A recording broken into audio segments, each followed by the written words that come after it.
আহা জীবন, হয়তো বা একদিন আমরাও মরে যাব, কিন্তু বেঁচে থাকতে আসলে এই দেশে সুবিচার বা আইনের শাসন দেখে যেতে পারলাম না, এই একটা আফসোস রয়ে গেল। দেখেন, আজকে আমার সামনে একটা নিউজ পড়লো যে নরসিংদীর মাধবদীতে একটা মেয়েকে সরিষা খেতে পাওয়া গেছে, তার লাশ। এর কিছুদিন আগে তাকে কিছু বখাটে অত্যাচার নির্যাতন করেছে এবং সেই কবর যাতে হয়তো দামাচাপা দেওয়ার জন্য মেয়েটাকে হত্যা করা হয়েছে। তো এই ধরনের ঘটনা আমাদের দেশে নতুন নয়, অনেক ঘটনাই ঘটছে, অনেক ঘটনাই ঘটবে।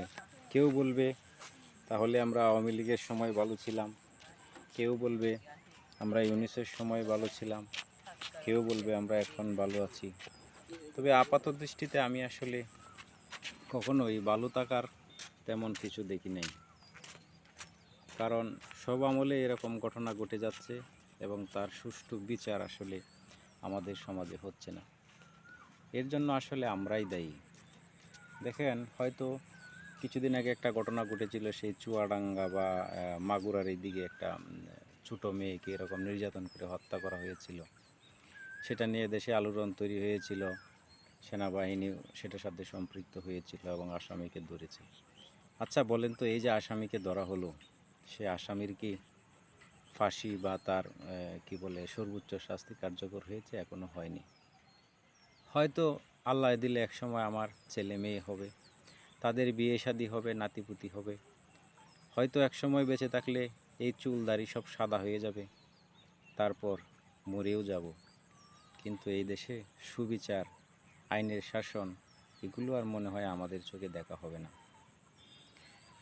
তো একটা সমাজে আইনের শাসন কতটা অবনতি ঘটলে যে একজন মানুষ, দেখেন, পরিকল্পিতভাবে সে জানে আমি হত্যা করছি, এটা মানুষ জানবে, সে জানে মানুষজন আমাকে দেখছে, ভিডিও করছে, সেটা জেনেও সে প্রকাশ্য দিবালোকে রাস্তাঘাটে একে অন্যের জিনিস ছিনতাই করছে, চুরি করছে, বাসে থেকে মোবাইল নিয়ে যাচ্ছে, গাড়ি থেকে নিয়ে যাচ্ছে ঢাকা শহরে।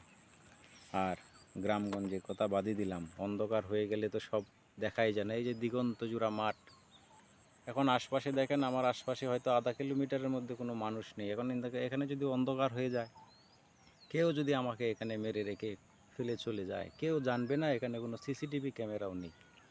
কাজেই সিসিটিভি ক্যামেরা, আইন, সংসদ, এগুলো দিয়ে আসলে সুবিচার পাওয়া সম্ভব নয়। সুবিচারের জন্য দরকার সুবিচারের মানসিকতা। আমরা এই দেশে অনেক হাজারো লক্ষ কোটি মুসলমান, আমরা ইসলামের জন্য জীবন দিতে রাজি আছি, কিন্তু কেউ ইসলামী শাসনে দেশে চাই না। সেরকমই আমরা চাই দেশে কঠোর শাসন হোক, কঠোর সংবিধান হোক, এই হোক সেই হোক, কিন্তু সেটা যেন আমার বেলায় না হয়। মানে শুধু আমি অপরাধ করলে যেন সেটা একটু ডিলেডালাভাবে দেখা হয়, একটু হালকাভাবে নেওয়া হয়, কিংবা 6 মাস 1 বছর মামলা, হাজিরা, এগুলো পিছাতে পিছাতে বাকি জীবন চলে যায়। সেজন্যই আমরা কঠোর শাস্তি চাই না, কঠোর আইন চাই না। আর সে কারণে এরকম ঘটনা বারবার ঘটে যাচ্ছে, ঘটবেই। আল্লাহ তাআলা যদি আমাদের নিজ হাতে হেদায়েত দান করেন, এছাড়া আসলে এই জাতির উন্নয়নের কোনো লক্ষণ নেই, উন্নতির কোনো পথ নেই।